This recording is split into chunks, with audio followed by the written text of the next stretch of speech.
Boa noite a todos. Gostaríamos de agradecer a presença e a participação de todos nessa videoconferência, em que compartilharemos as informações a respeito da aquisição dos ativos da empresa AXN, divulgada hoje por meio de fato relevante. Este evento conta com tradução simultânea para o inglês e com interpretação em Libras. Para colocar o seu áudio em inglês, você deve clicar no botão Interpretation que está na barra inferior da tela. Para ficar somente com o áudio do tradutor, selecione a opção Mute Original Audio. Esta videoconferência está sendo gravada e a gravação será disponibilizada em nosso site de relações com investidores, que é o ri.randomcorp.com. As informações que divulgaremos neste evento não são garantia de desempenho e envolvem riscos e incertezas, pois se referem a eventos futuros e, portanto, dependem de circunstâncias que podem ou não ocorrer.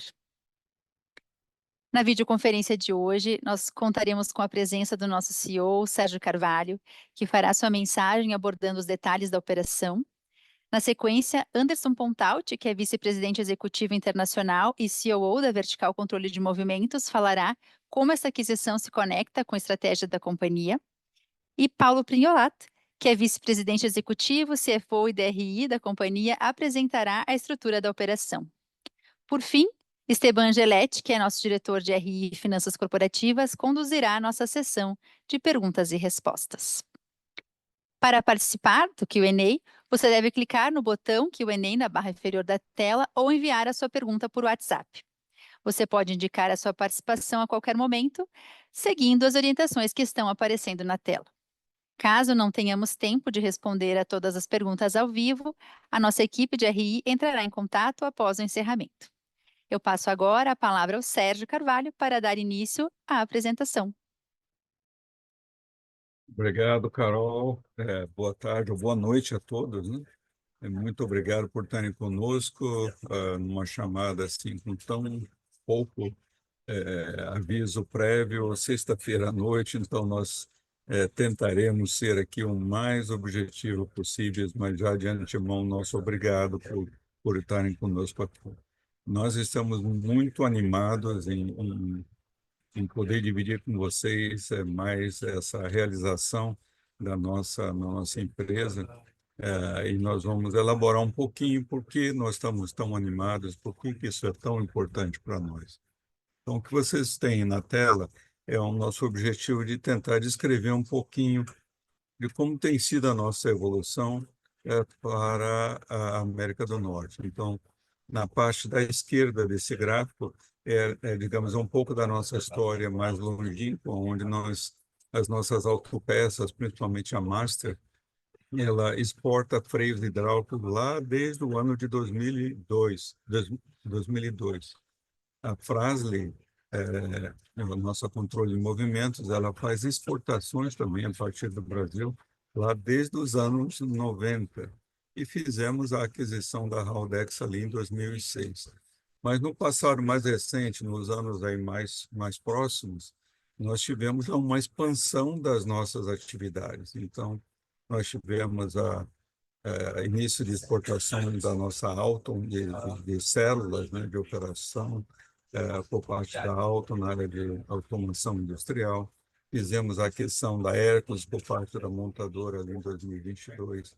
Com a aquisição da Fremax, nós ganhamos também exportações, tanto para o México quanto para os Estados Unidos, exportando câmeras de freios e alguns fundidos. Começamos no ano passado, fomos para o México em 2021. Então, um grupo de atividades já um pouco mais ordenado. Mas aquilo que nós temos planejado, que é o que aparece do lado direito desse slide, é muito mais significativo, conforme nós temos comunicado com vocês o tempo todo. Então, nosso objetivo aqui, se vocês me permitirem começar de baixo para cima, a nossa Hands tem uma empresa na área de soluções digitais de software, que nós estamos abrindo o nosso escritório, já temos alguns projetos aqui. Então, a DB Server, que é parte da Hands, já vai estar nos Estados Unidos também. Nós estamos ofertando mais soluções de automação industrial através da Alton. A Alton tem muitos projetos aqui nos States. e pretendemos trazer todas aquelas tecnologias disruptivas que a gente tem falado para vocês no Brasil. Temos toda a intenção de trazer para cá, para os States também. No caso da nossa montadora, tínhamos feito já a aquisição da Hércules. O nosso objetivo agora é crescer organicamente, expandir o portfólio de produto e olhar talvez alguma aquisição no momento apropriado, mas aquisições menores focadas em nichos, segmentos de nicho. Dentro da área de controle de movimentos, nós acabamos de anunciar essa semana, né, gente, a conclusão da transação por Refacciones, né, que a partir de terça-feira passou a ser nossa. Muito importante esse movimento, a maior transação da nossa história. Mas, além disso, vamos continuar trabalhando na expansão do produto Air Disc Brake e na expansão do portfólio da linha leve, focada nos Estados Unidos, onde nós não temos praticamente nada. E a última, nas linhas, nos bullets em azul ali, nós vamos expandir as nossas autopeças, que é o objeto dessa conversa. A expansão em OEM nos Estados Unidos. Vamos trazer as tecnologias disruptivas para cá, em fundidos e outros componentes. Eu estou falando dos Estados Unidos, por isso eu me referi para cá. E um crescimento no segmento de reposição também. Então, dentro dessa expansão OEM, nós temos o segmento de semi-reboque, que é um segmento muito importante. Então, esse slide tem apenas esse objetivo de dar uma ideia do aumento de atividade que nós estamos tendo, cumprindo aquilo que nós temos comunicado com todos vocês. Esse slide, pessoal, ele tem o objetivo de dar um pouco mais de perspectiva de como o mercado americano ele é segmentado e como ele se compara um pouquinho com o Brasil. Então, aqui, o mercado americano é obviamente Estados Unidos, México e Canadá. Nós estamos mostrando aqui só os números dos Estados Unidos. Então, tem uma série de segmentos, por exemplo, semi-reboques, o mercado está deprimido, mesmo assim, o volume são 245 mil unidades, comparadas com as 90, 89 mil unidades que tivemos no Brasil nesse ano que passou. O mercado mais normal dos Estados Unidos seria por volta de 360 mil, e na América do Norte por volta de 400 mil unidades. Então, nós já começamos a participar desse segmento através da nossa Hércules, como todos sabem, e estamos expandindo ali o portfólio de produtos.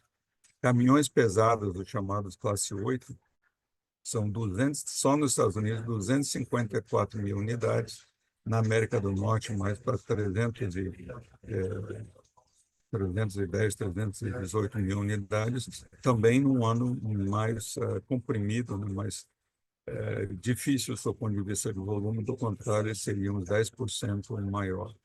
Os caminhões pesados aqui, gente, perdoe se eu talvez esteja expandindo demais, eles têm uma dinâmica única, onde eles aceitam produtos um pouco mais caros, desde que ele traga benefício para eles. As frotas atuam muito, é um segmento com uma série de características. Mas é um mercado muito maior, mesmo, digamos, 300 mil unidades na América do Norte como um todo, comparada com umas 80 mil unidades no Brasil, para dar perspectiva para vocês. Os caminhões médios, os chamados classe 5, 6, 7, são 250 mil unidades. Esse segmento é muito mais estável. Aqui é um segmento onde o que prevalece é padronização e preço. Aqui não tem opção para muita liberdade, mas é um segmento muito estável. Ele não varia tanto quanto os outros, não é tão sazonal, tão cíclico quanto os demais. Veículos especiais aqui nós nos referimos aos motorhomes, a caminhões especializados de bandeiro, caminhões especializados de lixo, de concreto. São todas plataformas únicas, não são montados em veículos tradicionais, são veículos especiais, em torno de 30 mil unidades, um segmento com uma dinâmica diferente, margens maiores aqui também.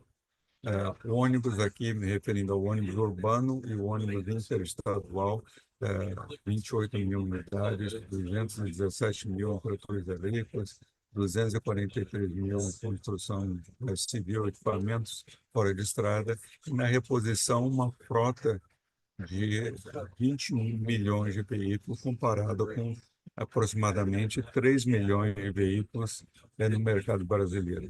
Então, o que nós estamos mencionando aqui para vocês é para dar um pouco da dimensão, que é o maior mercado do mundo, um dos maiores mercados do mundo, no mercado chinês também é gigantesco, mas dentro do mundo ocidental ele é, com certeza, de longe muito maior, muitas vezes maior que o brasileiro, e é isso que nós estamos objetivando. E esse segmento de semi-reboques é o escopo dessa nossa conversa de hoje. Dando um pouquinho mais de cor para vocês, o segmento de semi-reboques americano, ele usa dois tipos de suspensão, ou pneumática, que é o que vocês veem aí em azul claro, em azul mais escuro, são suspensões mecânicas, em torno de 60% de suspensão pneumática, 40% do mercado com suspensão a ar. Mas os Estados Unidos têm uma característica única que só existe aqui no mundo inteiro. Existe uma plataforma que desliza a suspensão e o eixo são agregados, conectados com esse chamado slider, e ele muda, ele desliza embaixo do semi-reboque para atender a lei da balança, que é diferente de estado para estado. Por isso ele tem que ficar andando para frente ou para trás. Então, 60%, como eu falei, suspensão a ar, mas dos quais 48 tem esse componente slider, que custa, né, tem um valor agregado alto, e 12% onde a suspensão é conectada diretamente ao chassi. E aqui o grande player é a Hendrickson, com 45% desse mercado. Os produtos são integrados, não se vendem produtos separados, vende-se o conjunto como um todo. Na linha azul, mais escura, nós temos 40% de suspensões mecânicas, dos quais 29% são com o chamado slider e 11% sem o slider.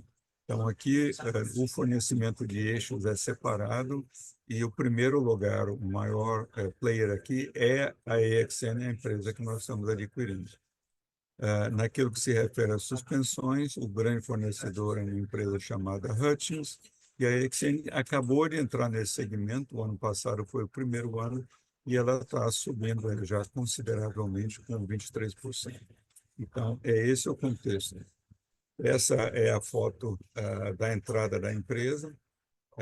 Essa transação marca a nossa entrada no segmento de autopeças voltada ao semi-reboques. Então, a EXN não está focada em caminhões, em ônibus ou no special, está focada no semi-reboques. Nós temos planos para expandir com o passar do tempo e procurarmos outros segmentos também. Mas esse é o que nós temos para apresentar para vocês. E por quê? Estamos procurando os volumes, é o maior mercado no mundo ocidental, de longe, muitas vezes maior que o Brasil, aquela diversificação de receita geográfica que nós queremos, da moeda que nós queremos, e uma marca forte. A EXN é considerada, ela existe, um dos grandes players desse segmento. Como é que esse movimento se insere, né, na nossa estratégia? A internalização, com foco nos Estados Unidos, na América do Norte, que nós já vimos falando, o acesso ao mercado OEM e a expansão na reposição que nós queremos fazer, sinergias, que nós só fazemos transações se nós tivermos sinergias, aproveitar o momento que o mercado está baixo. Então, nós estamos fazendo uma transação, como nós vamos falar na sequência, no momento em que o mercado está baixo, portanto, uma transação muito econômica, muito interessante, vantajosa para nós. É uma marca forte, expandimos o nosso portfólio de produto, temos a exposição à moeda forte, ao dólar americano, e é uma empresa asset light. Então, tem um racional muito grande para nós estarmos fazendo isso. Mas para salientar aquelas que vocês veem ali em verde, são talvez os itens mais importantes, né, as razões mais importantes associadas a essa transação. Tudo a ver com aquilo que nós queremos e estamos falando. Então, essa aquisição ela reforça a nossa presença no mercado externo, em particular nos Estados Unidos e Canadá, nesse caso. A receita de 2024 em torno de 390 milhões de reais, 65 milhões de dólares. O EBITDA ajustado da ordem de 5%. Nós vamos falar na sequência, falamos em sinergia, nós temos todo o roadmap já definido de como trazer essas margens para patamares mais elevados. O nosso preço de aquisição é 12,3 milhões de dólares, 74 milhões de reais, um múltiplo muito interessante para nós. E, pessoal, nós vamos ter um estoque dessa empresa consignado para nós por 18 meses. Então, do seu ponto de vista caixa, é muito, muito interessante isso para nós. Ao final, hoje esses estoques são da ordem de 37 milhões de dólares, 223 milhões de reais. Cada mês, o estoque já existe nos Estados Unidos. Cada mês que passar, nós vamos estar retirando, reduzindo esse estoque. E ao final dos 18 meses, aí sim nós vamos ter a obrigação de comprar o estoque que sobrou. Vocês podem fazer a conta rapidamente e vocês vão ver que é algo bastante interessante para nós. A área de atuação, o território dessa empresa é Estados Unidos e Canadá. Nós já temos lá suspensis no México, não sei se vão se lembrar.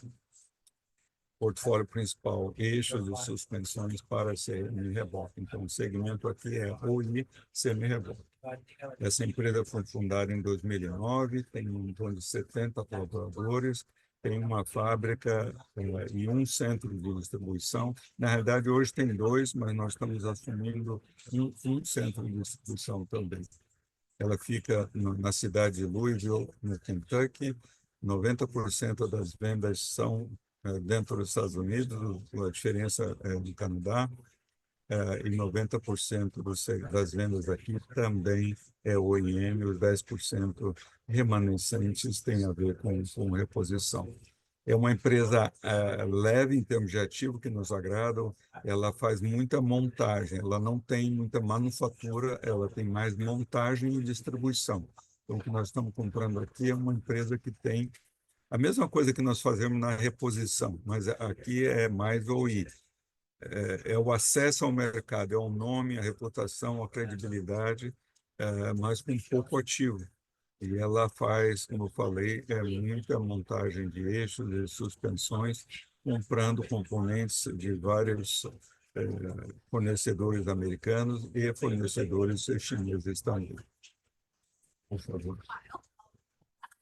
E apenas para recapitular nossa jornada, na parte de baixo desse slide, vocês vão ver todas as transações que nós fizemos desde o início lá da Master, em 1986, as transações no passado mais recente, as várias transações da Castertech, da Master, ali em Flores da Cunha, a Suspensis Mogi, a Caster Mogi, a IOS, que foi para Campinas, mas naquilo que se refere à internacionalização, trouxemos a Suspensis ao México em 2019. No outro slide nós mostramos 21, porque veio o Covid, nós entramos, paramos e voltamos a reabrir só em 21. Compramos a EBS, que vocês vão se lembrar, apenas 4 meses atrás, 3, 4 meses atrás, ali no Reino Unido, e agora estamos anunciando aqui a AXN Heavy Duty como a mais nova, mais novo membro do nosso portfólio de empresas. E para continuar falando desse projeto, o Anderson Pontalti, que capitaneou essa iniciativa para nós, vai continuar dando mais detalhes para vocês. Anderson, passa a palavra, por favor. Muito obrigado, Sérgio, Caroline, obrigado a todos que estão aqui conosco no call, atender esse nosso chamado em short note e poder se juntar a gente num dia especial, num dia de comemoração. Estamos muito felizes com essa aquisição, pelos motivos já elaborados aí pelo Sérgio. Por favor. Acho que vale sempre lembrar que nós temos, nos últimos 5, 6 anos, muitas aquisições importantes, com grandes resultados alavancados através das sinergias e da combinação dos negócios de todas as nossas verticais de negócio. Exemplo, por exemplo, a Castertech, usinagem, que era uma operação complementar à nossa fundição. Nós quase quadruplicamos, de fato, ela em 3 anos, a geração de caixa dela. Isso aqui a gente está falando em números de EBITDA, da aquisição versus os de 23, que são números públicos. A DB é 30% adicionado em um ano, 60% adicionado em um ano na Juratec, no Reino Unido. Então, já endossando que a gente também sabe capturar sinergias fora do país. A Castertech Schroeder, 8,2 vezes maiores em 2 anos. A Fremax, 3 vezes em 5 anos. E a Nakata, que é a nossa aquisição até então mais robusta, ela era 70, passou de 70 para 200 milhões, ou 3 vezes maior em 3 anos. Isso mostra aí a capacidade de a gente capturar sinergia e criar valor para os acionistas. A diversificação é algo que a gente busca, diversificação de receita continuadamente, e a combinação de negócios dentro da nossa vertical de autopeças, ela salta de uma dependência de 76% do mercado original brasileiro para 70%.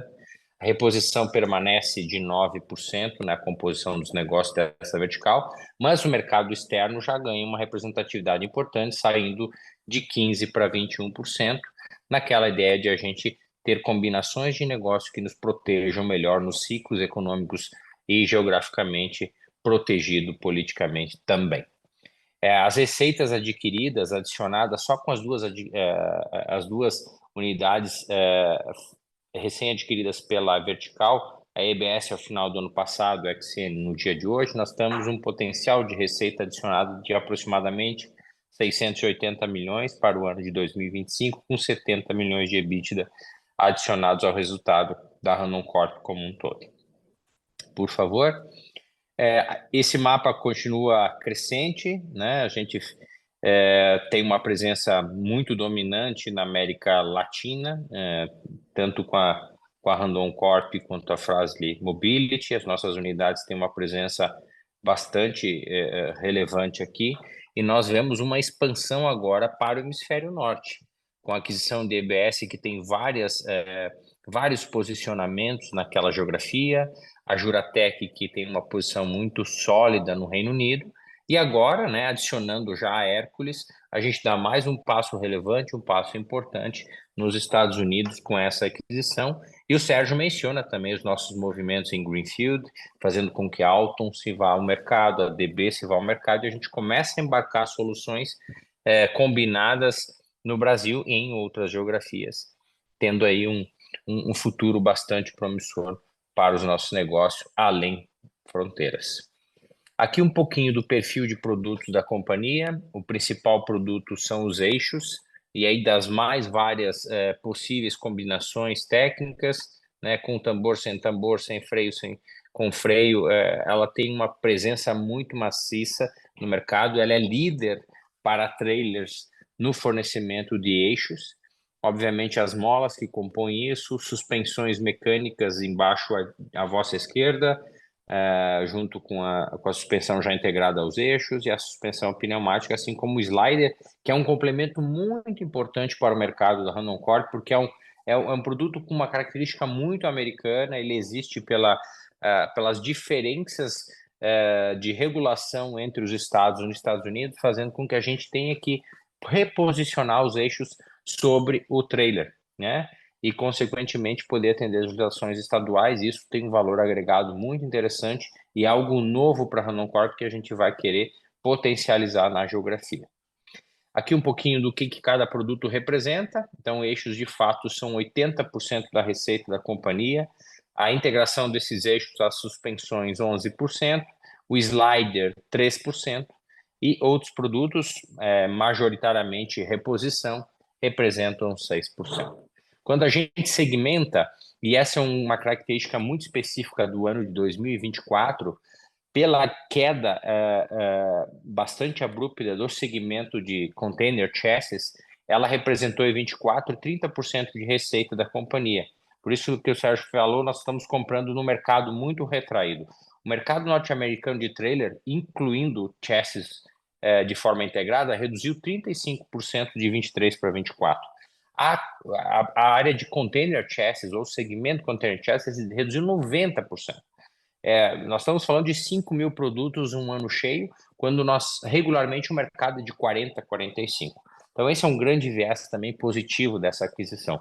Normalmente, essa distribuição é que a gente tenha entre 60% e 70% da XN focada em container chassis e 40% ou 30% focado em trailers. Mas isso é uma realidade de 2024, que foi um dos motivadores do timing desse deal de nossa parte. Por favor. Aqui um pouquinho das sinergias que a gente já enxerga. Obviamente, quando a gente começa a dialogar mais com o vendedor ou com as pessoas que fazem parte da XN, novas ideias surgirão com as nossas combinações de negócio.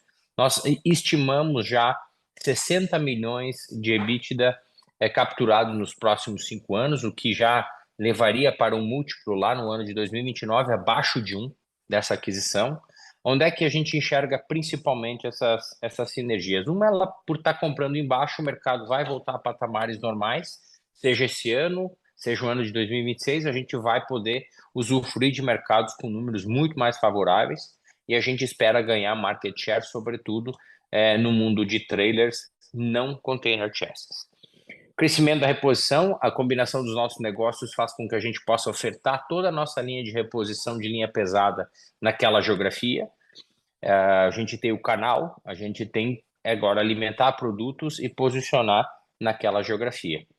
Oferta de soluções mais completas, né? A gente navegando de eixos para suspensão e para os sliders, porque a gente tem conhecimento e tecnologia já da nossa empresa Suspensys aqui no Brasil. Além disso, a gente tem muitas tecnologias impulsionadas pela nossa área de tecnologia avançada, o IHR, em que a gente acredita que nós vamos criar muito valor e inovação para produtos desse segmento, que podem ser breakthroughs naquela geografia. Tem muita coisa acontecendo com os nossos produtos nanoestruturados para esse tipo de produto que pode trazer, sim, uma vantagem muito competitiva. Na linha de custos, despesa, a gente entende que vai ter a consolidação do supply chain, muitas fontes elas são similares, idênticas, isso vai oportunizar para nós melhores contratos. A otimização dos custos logísticos e capital de giro é uma oportunidade identificada durante todo o nosso processo de negociação e conversa com o target. A ampliação e integração do footprint global, a gente entende que pode haver possibilidades de usufruir desse footprint e adicionar linhas de produto, assim como também otimizar um footprint quando necessário, assim como fizemos em outras ocasiões. E, obviamente, a diluição dos custos fixos pelo aumento do mercado, que está retraído, mas também pela facilidade que nós temos como corporação de aprimorar as nossas estruturas de back-office e de suporte aos negócios através das geografias já presentes. Então, basicamente, eram esses os slides que eu falo e gostaria de convidar o Paulo Prignolato para dar continuidade. Obrigado. Obrigado, Carol, Anderson, Sérgio.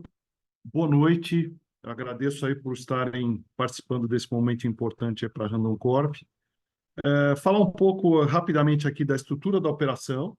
Então, como todos sabem, já há alguns anos que nós estávamos almejando esse crescimento na América do Norte. Então, por conta disso, nós já havíamos preparado a companhia através de empresas nos Estados Unidos, né, que nós constituímos, que são direta e indiretamente abaixo aí da Randon Corp aqui no Brasil. Então, nós vamos contar aqui com a Randon Automotive System, essa empresa americana, 100% da Randon Auto Parts, e a Randon Auto Parts tomando uma dívida nos Estados Unidos e comprando a AXN, tá? Então, essas linhas de crédito já estão disponibilizadas e a nossa ideia é termos o mais próximo possível de um hedge natural. Então, vamos ter as receitas sendo geradas em dólares e a dívida sendo tomada também lá em dólares nos Estados Unidos, né? Então, agora, provavelmente próximo aí ao dia 31 de janeiro, faremos um desembolso aqui em reais equivalentes em mais ou menos 74 milhões, e no intervalo de 18 meses, nós vamos, então, fazer a aquisição dos estoques, né? Então, isso vai estar casado com a geração de receita, então, isso também vai ser diluído durante esse período. E sempre lembrando, né, que a operação aguarda o cumprimento de condições precedentes. Eu passo a bola aí de volta para a Caroline. Carol. Obrigada, Paulo. Então, a todos que desejarem participar da sessão de perguntas e respostas, podem seguir aí as orientações que estão na tela. Nós vamos para a primeira pergunta desta videoconferência. Ela vem do Vitor Mizuzaki, do Bradesco BBI. Boa noite, Vitor. Pode fazer a tua pergunta.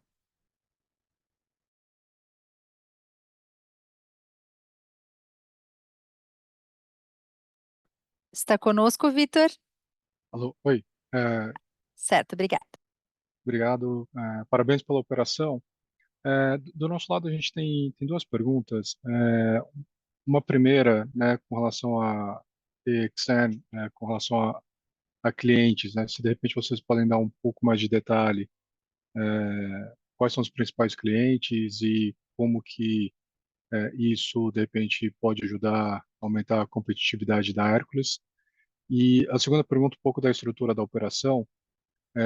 Essa obrigação ou a consignação dos estoques, né, de 223 milhões, como que a gente pode esperar que seria contabilizado no balanço da Randon? Seria mais uma obrigação? Perfeito, Vitor. Obrigado pela pergunta aqui por acompanhar nosso call. Sérgio, a primeira pergunta sobre os clientes, acho que você tem propriedade para responder, talvez compartilhar com o Pontaut também. E depois, Paulo, acho que parte da contabilização da operação, eu passo a palavra para ti.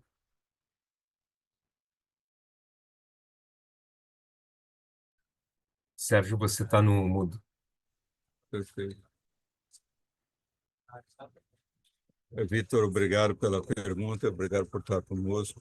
A EXN, no segmento de container chassis, ela que está muito deprimida nesse momento, ela fornece para todo mundo, né? Praticamente 100% do mercado. Então, todos os players, a Stoughton Trailers, a própria Hercules, ela já fornecia, a Cheetah Chassis, a Hyundai, a Dorsey Trailer, tem 7 ou 8 clientes que compõem o pool de players que produzem esses produtos nos Estados Unidos.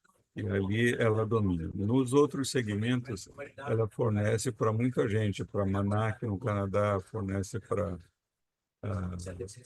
Fontaine, ela fornece para a Dorsey, ela fornece para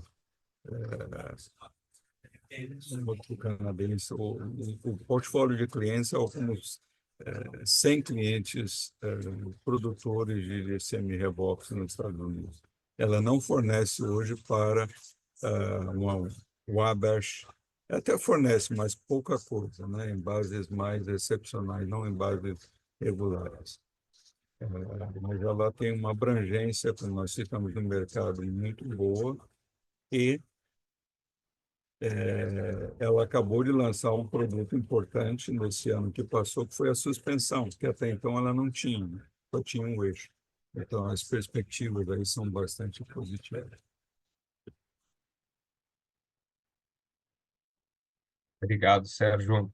Paulo, para a segunda parte da pergunta sobre a estrutura da operação, né, em relação à contabilização do valor dos estoques, né, eu passo a palavra para você. Vitor, boa noite. Muito obrigado aí por participar. Obrigado pela sua pergunta. Contabilmente falando, a partir do momento que a gente assumir esse compromisso, né, da compra dos estoques, esse valor, sim, ele entra como um passivo, tá? Porém, é importante destacar que isso vai ocorrer ao longo de 18 meses, então ele vai ser pago conforme a geração da receita, tá? Ótimo, obrigado. Obrigada, Vitor. Obrigada aos que responderam. Então, vamos agora para a nossa próxima pergunta, que vem do analista sell-side do Santander, Gabriel Tinem. Boa noite, Tinem. Já estamos liberando o teu microfone. Pode fazer a tua pergunta.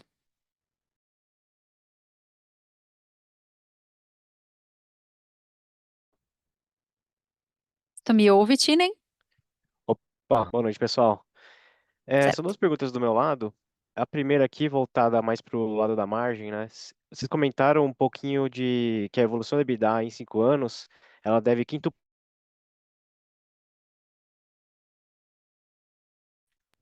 Gabriel, nós não Opa, estamos te escutando. Acho que vai ter que repetir a pergunta, por favor. perfeito, a conexão está um pouco ruim aqui. Olhando esse lado de margem, eu queria entender um pouco melhor. Saindo dessas margens de 5%, né? Para atingir esse patamar de 5 vezes em 5 anos, o que vocês precisam alcançar aí de target? Só para ter um pouco dessa visão um pouco mais de médio e longo prazo. E o segundo ponto, se vocês puderem explorar também, é sobre a dinâmica de CAPEX e de capital de giro, né? Vocês mencionaram que tem uma baixa necessidade de CAPEX, eu queria entender um pouco melhor sobre como vai funcionar essa dinâmica. Obrigado, pessoal. Perfeito, Tinem. Obrigado pela pergunta, por acompanhar o call. A primeira parte a primeira pergunta, né, vou direcionar para o Pontout, ela está muito mais relacionada às sinergias que a gente espera coletar, né, fora o próprio momento de mercado, que acho que isso conta por boa parte também dessa melhora de margens. E depois, Sérgio, se você quiser endereçar um pouco a questão do CAPEX, também passo a palavra para você, por favor. Gabriel, obrigado pela pergunta, obrigado por estar aqui conosco no call. Eu diria que, assim, dentro das nossas sinergias, a principal dela é comprar, de fato, no mercado em baixa, e a gente só por este movimento já vai ter uma diluição muito importante dos custos fixos e, obviamente, a margem sobe.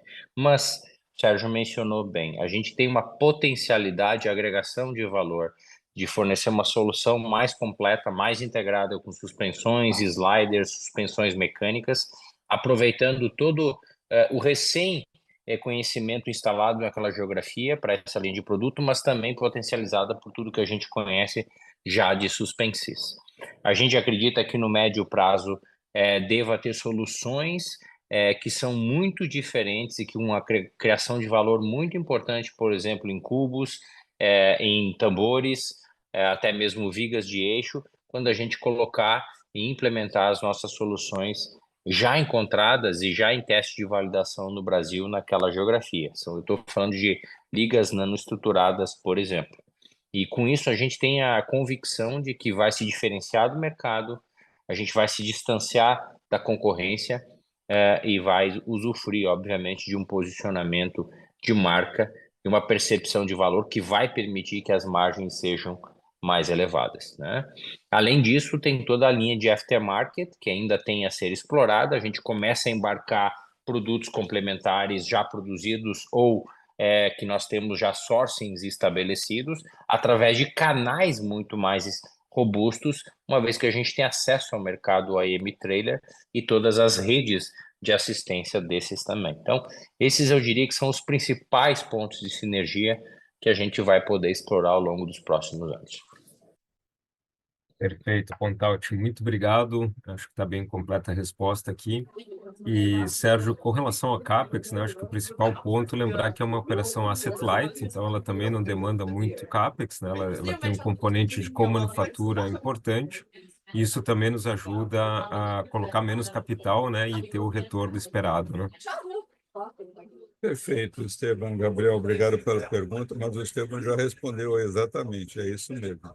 Como nós falamos, a operação ela faz as montagens finais dos produtos e ela tem, portanto, ela é asset light e eles acabaram de investir. Então, tem várias linhas de montagem, uma linha de montagem nova para as suspensões que está apenas começando, mas a linha de montagem, o investimento já foi feito.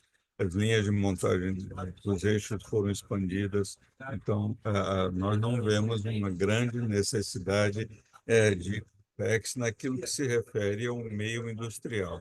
os produtos novos já foram desenvolvidos, mas vemos sim alguma necessidade na medida que nós venhamos a lançar novos produtos ainda. Mas nós temos, da mesma forma com que fazemos na reposição, nós temos parceiros bastante expressivos, né?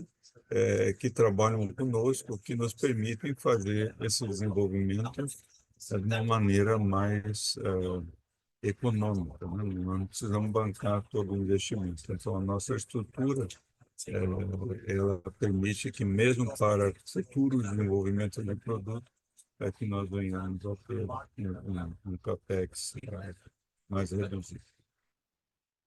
Perfeito, pessoal. Obrigado. Muito bem, obrigada, Sérgio Pontalti. Agora vamos então para a próxima pergunta, que vem do analista sell-side da XP, Lucas Lag. Boa noite, Lucas. Estamos liberando o teu áudio. Pode prosseguir. Boa noite, pessoal. Obrigado pelo espaço aqui, parabéns também pela aquisição.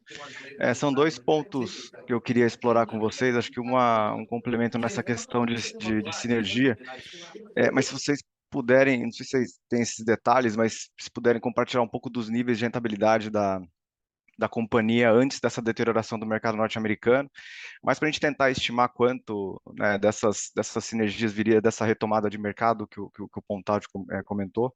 E assim, fazendo uma conta simples aqui, quebrando entre sinergia de receita e de custo, a gente vê uma margem após os 60 milhões incrementais de EBITDA aí chegando entre 15 a 20% de margem, né? Se pegar os incumbentes, os competidores, dá para ver esse nível de rentabilidade nesse mercado? É algo que já foi visto, né, no passado antes dessa deterioração, mas para pensar aqui nesse patamar de rentabilidade após a conclusão da captura de sinergias.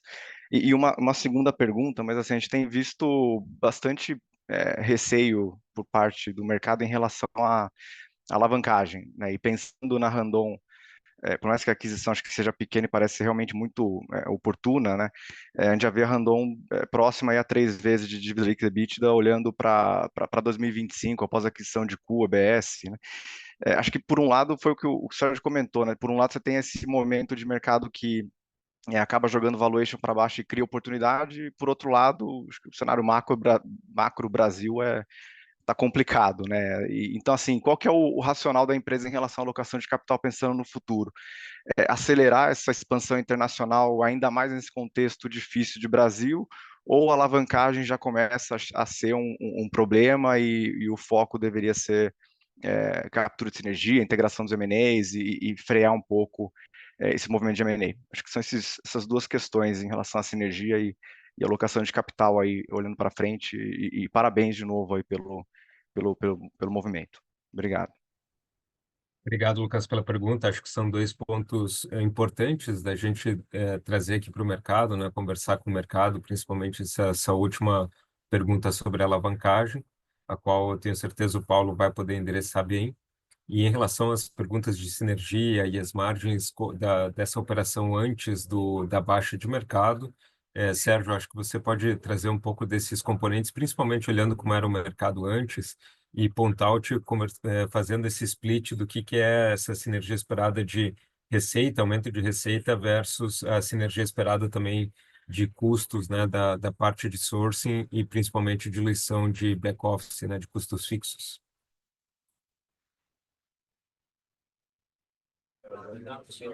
Lucas, boa noite, obrigado pela pergunta, obrigado pela participação.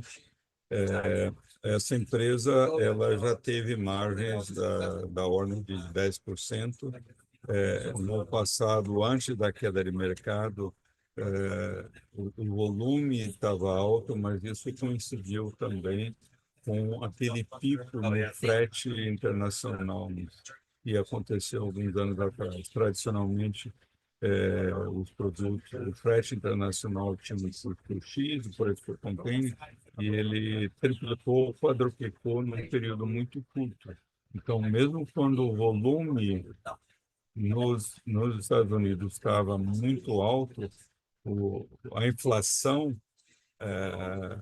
ela impactou, quer seja vindo pela logística, quer seja a inflação pós-Covid vindo da inflação como em geral, O mercado americano não tem essa cultura, embora isso está mudando, que nós temos no Brasil de nos antecipar, né, de agir, pegar a inflação e repassar, então, melhor repassar para o mercado. O mercado americano agora já está um pouco mais parecido com o brasileiro nesse aspecto, mas historicamente não era. Então, eu não me recordo de margens como 15% no passado anterior dessa empresa. Quando o volume estava alto, isso coincidiu com a inflação alta e eles não tinham a mesma, não eles, mas com todos as autopeças americanas, não fazia parte da cultura americana repassar preços de uma maneira rápida, alinhada com a inflação. Hoje em dia já é diferente, isso já está acontecendo. Com relação à rentabilidade, Anderson, você comenta? Vou trazer outra vez a questão das sinergias. Sem dúvida, Sérgio. Obrigado pela pergunta. O Lucas está aqui conosco, sempre bom revê-lo. Eu diria que assim, 70% das nossas sinergias vão estar alavancadas na linha de cima. Por quê? Porque primeiro que nós compramos embaixo, eu acho que isso é notório e a gente entende que o mercado não está no seu patamar e ele tende a voltar no horizonte de curto prazo à frente. O segundo, nós percebemos que a empresa é bastante competitiva. E se a gente conseguir, e é o que a gente deseja, aumentar a percepção de valor de mercado desta companhia com a composição de negócio e tecnologia embarcada, mantendo, obviamente, o nível de serviço que já existe lá, a gente vai poder, sim, conseguir usufruir de margens melhores. Segundo, também tem a questão de agregação de outros componentes, outras soluções, além dos eixos. Isso permite que a gente consiga navegar melhor. E nós temos sinergias, sim, a ser exploradas. Nós temos a Hércules com back-office, nós temos estruturas financeiras nas outras operações, nós temos agora uma estrutura forte no México. Tudo isso vai fazer com que a gente comece a olhar os Estados Unidos como um cluster, né, como um pool de custo que pode ser otimizado também nas estruturas de suporte e de apoio, né? Então, eu diria que 70% na linha de cima. O Sérgio mencionou que as margens de 10% históricas, obviamente, poderiam ter tido momentos melhores para subir, mas à medida que a gente coloca a tecnologia, que esse mercado também precisa e também busca, e a gente tem crença que pode chegar agregando valor, a gente consegue, sem dúvida nenhuma, capturar margens em função de um benefício técnico que a gente possa vir a entregar.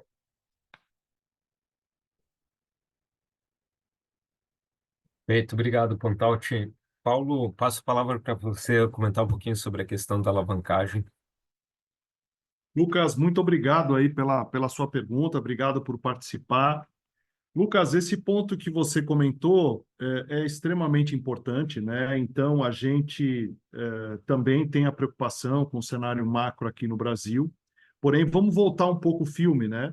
A gente sempre estava nos trimestres anteriores aí com uma alavancagem próximo a 1, né? E em todas as reuniões e conferências, a gente vinha claramente dizendo que a nossa intenção era ter próximo de 1/3 das nossas receitas no exterior, justamente para nos tornarmos aí cada vez mais resilientes, né? E principalmente na América do Norte. E, além disso, a gente também comentava que, com esse passo, a nossa alavancagem ela iria ficar próximo a 2 vezes EBITDA. Então, você comentou justamente um número próximo a 3, né? Contabilmente, a gente imagina que deve ficar ligeiramente abaixo disso, mas se a gente considerar o EBITDA pro forma dessas aquisições, né? Esse número ele é menor. Então, a gente estima aí chegar em dezembro 25, atingindo aí, tendo praticamente o ano inteiro de EBITDA no número próximo daquele que a gente havia comentado com as aquisições, ou seja, 2 vezes EBITDA.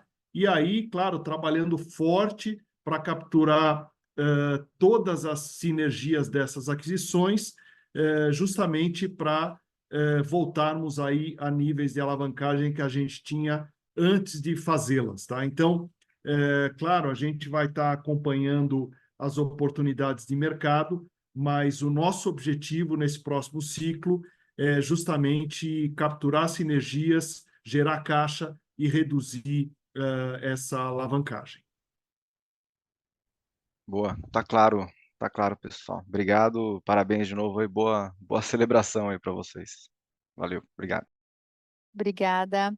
Vamos então para a próxima pergunta desta noite, que vem do Samuel Alckmin, analista sell-side do BTG Pactual. Boa noite, Samuel. Pode fazer a tua pergunta. Boa noite, tudo bem? Primeiramente, parabéns pela aquisição e eu queria entender um pouco mais sobre o funding, sobre quando que foi que vocês levantaram esses recursos e qual que foi a taxa. Perfeito, Samuel. Obrigado pela pergunta e por estar acompanhando o nosso call também. Posso passar aqui para o Paulo, né? O Paulo pode comentar um pouquinho sobre esse funding, mas lembrando que é um funding captado nos Estados Unidos, através de uma linha de crédito que as nossas operações já tinham, né?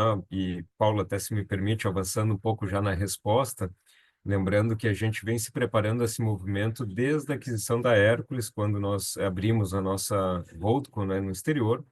Justamente aí a gente foi estabelecendo o nosso relacionamento bancário fora do Brasil, com bancos fora do Brasil também, preparando esse movimento para quando fosse necessário, né?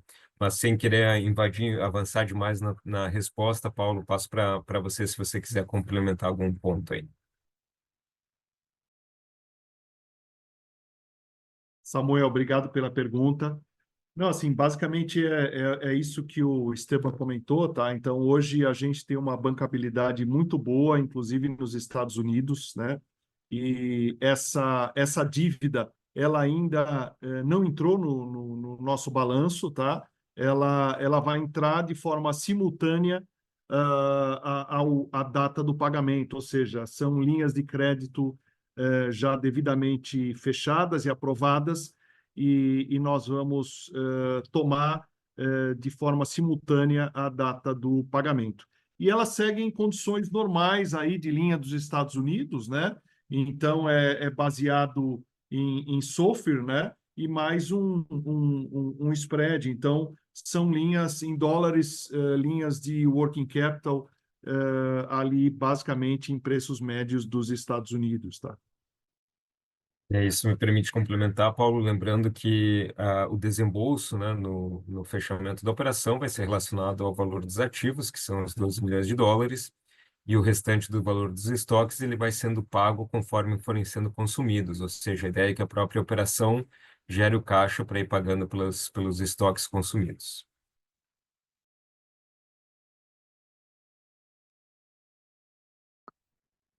Então, está bem? Obrigada, tá, Samuel, pela tua pergunta. Vamos para a próxima, que vem de participação, que vem do Gabriel Rezende, analista sell-side do Itaú BBA. Boa noite, Gabriel. Pode fazer tua pergunta, estamos liberando o teu microfone. Obrigado, Caroline. Boa noite, pessoal. Sérgio, Pontalti, Paulo, Esteban, Davi, parabéns pela aquisição. São 2 pontos rápidos aqui do nosso lado. Só queria entender alguns detalhes da comanufatura que vocês mencionaram, que o negócio adquirido é um business mais asset light, bem interessante esse movimento, em linha com o que a gente já vinha notando em outros segmentos da empresa.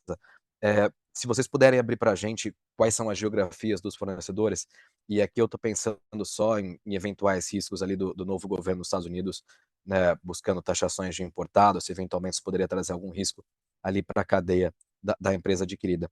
E aí um outro ponto em relação aos estoques, se vocês pudessem compartilhar se existe algum desconto atrelado a esses 37 milhões de dólares adquiridos, só porque isso implicaria em um múltiplo pago na aquisição ainda mais baixo do que vocês comentaram com a gente. E se também existe um pagamento mínimo atrelado a esse estoque. Vocês repetiram algumas vezes, né, que é sempre atrelado ao consumo da receita e qual que é o pagamento máximo, mas enfim, só entender se tem algum pagamento mínimo. Obrigado. Perfeito. Obrigado, Gabriel, por participar aqui do nosso call, pelas perguntas também. é bom explorar esses dois pontos, né? Com relação com a manufatura e a possibilidade de taxação do novo governo dos Estados Unidos, eu passo para o Sérgio comentar. Ele certamente conhece muito bem esse modelo e também do ponto de vista político, né? E depois eu passo para o Pontalti também, se ele quiser comentar um pouco sobre o valor dos estoques.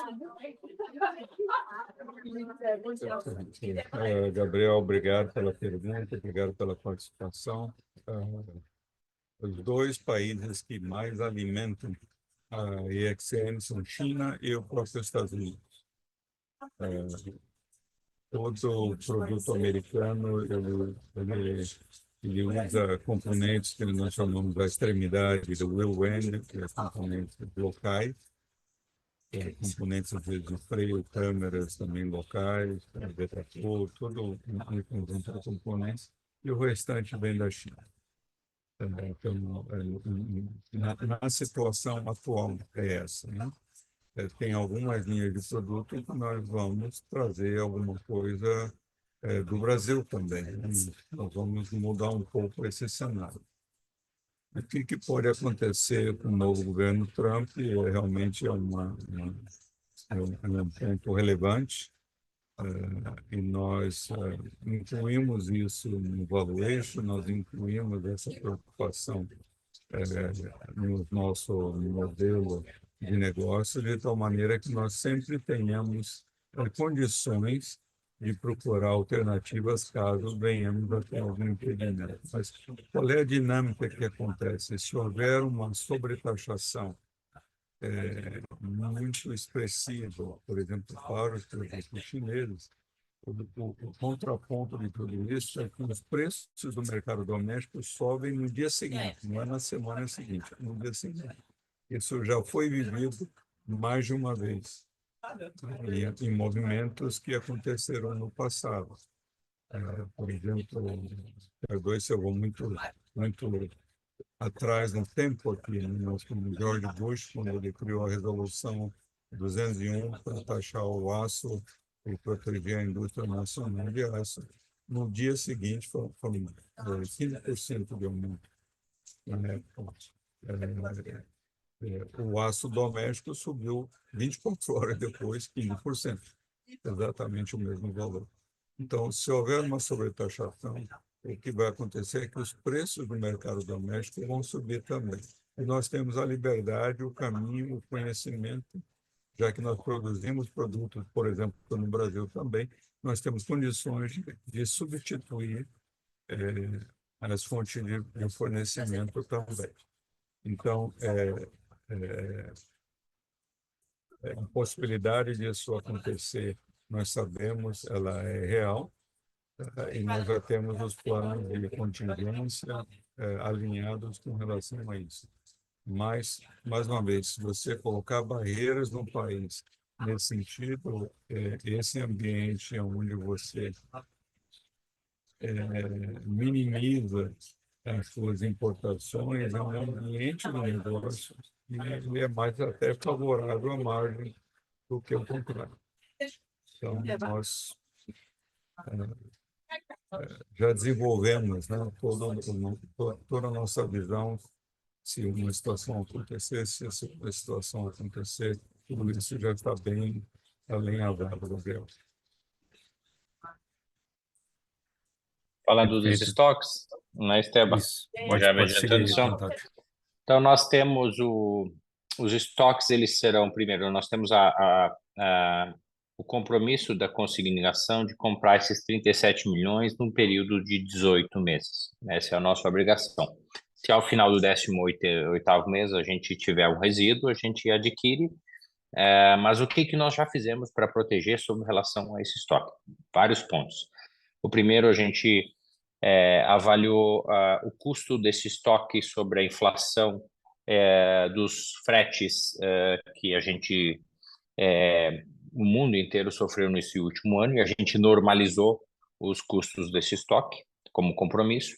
A gente também excluiu o estoque que não gira, que não é adequado ou está excessivamente alocado e não giraria nos 18 meses.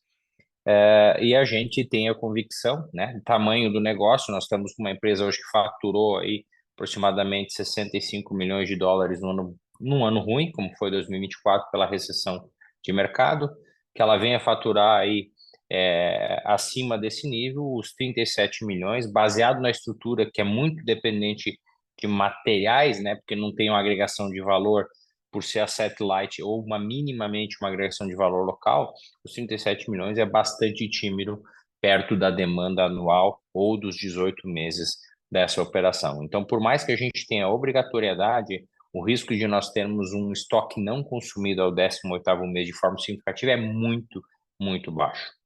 Então, um pouquinho desses pontos eu queria trazer. Obrigado. Ótimo, obrigado, pessoal. Parabéns, boa noite. Boa noite.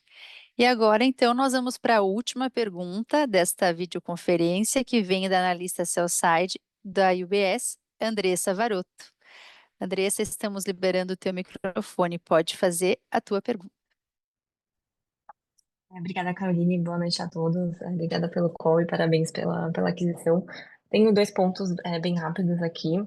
O primeiro, um follow-up da pergunta anterior, né, em relação ao modelo de operação, né, justamente vocês poderiam dar mais detalhes, né, sobre potenciais oportunidades que essa aquisição traz para o portfólio, né, de autopeças que a Randon tem já aqui no Brasil, em termos de aumentar explorar o mercado americano.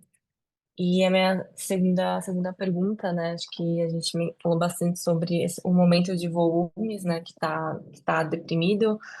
E então a pergunta é sobre a perspectiva de recuperação, né? A gente vê, enfim, analistas, né? Consultorias e tudo mais indicando uma virada de mercado de pesados, né, norte-americano no segundo semestre. Queria entender se vocês concordam com essa visão, com a expectativa de vocês, né? E falando mais especificamente aí sobre a parte de semi-reboques, que é onde vocês têm mais exposição hoje, tanto com a nova aquisição e a Hércules. Então esses 2 pontos. Obrigada. Perfeito, Andressa. Obrigado pela pergunta, por acompanhar a nossa videoconferência também.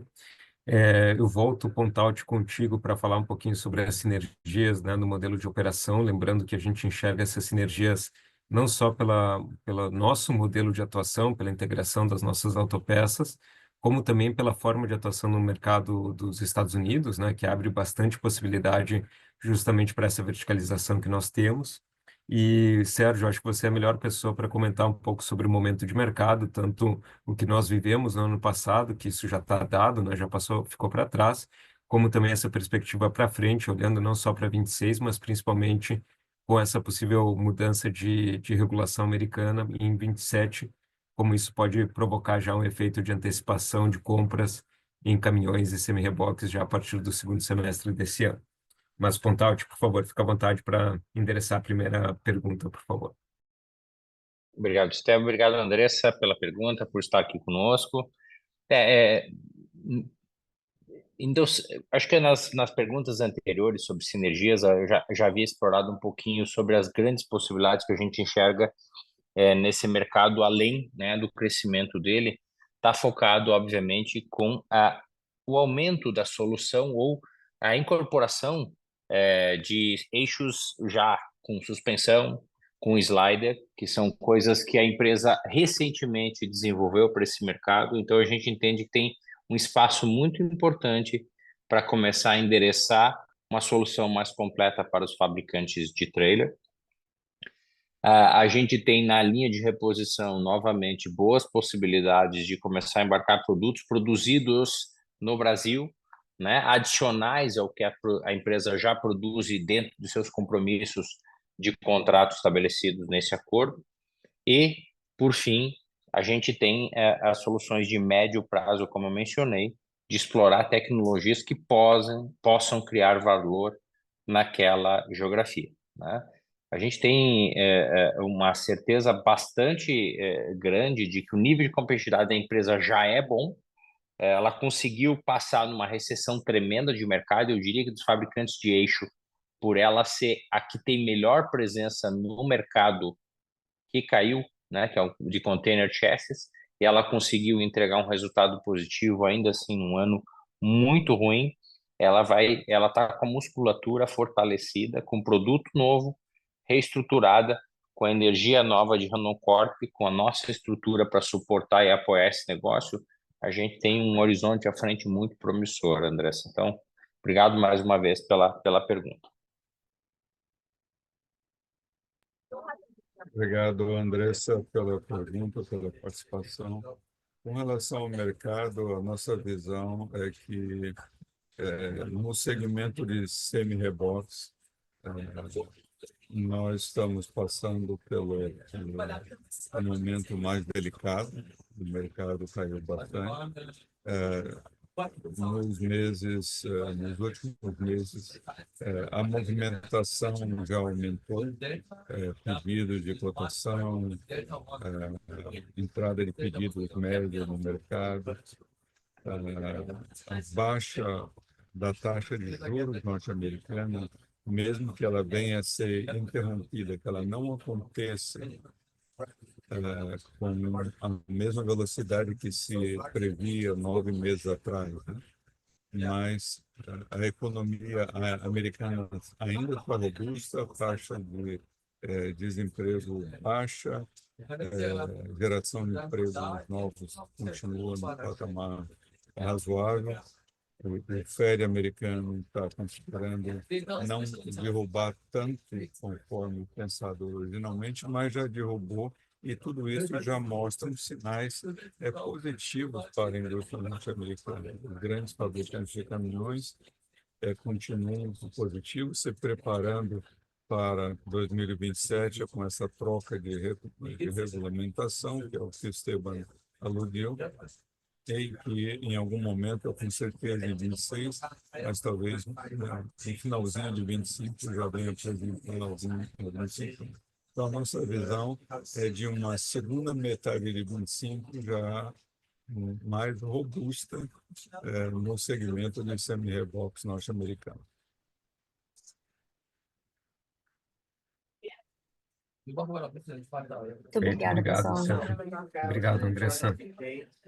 Então, nós agradecemos aí a todos que participaram da nossa sessão de perguntas e respostas, e assim encerramos este momento, e eu passo a palavra então ao Sérgio Carvalho para as considerações finais. Legal. Gente, mais uma vez, estamos comprando um acesso ao mercado americano, que é tão importante para nós, levando as nossas autopeças, com um fit muito grande com tudo aquilo que nós temos falado, de aumentar a nossa receita fora, em moeda forte, para aumentar a nossa resiliência de receita. E nós temos muito com que contribuir para a melhoria dessa empresa, crescimento dessa empresa. Então, estamos realmente muito felizes, temos muitas energias, tem muita coisa sendo programada para nós executarmos, e vamos ter a comunicação com vocês, com os desdobramentos, as integrações desse negócio. Obrigado mais uma vez pela participação de vocês, um bom fim de semana a todos. Quaisquer outras dúvidas, vocês têm os nossos canais, fiquem à vontade para nos procurar, e nós vamos providenciar os esclarecimentos. Muito obrigado, uma boa noite a todos. Bom fim de semana. Obrigado, Boa pessoal. noite, Boa bom noite a final de todos. semana. Tchau. Tchau, tchau.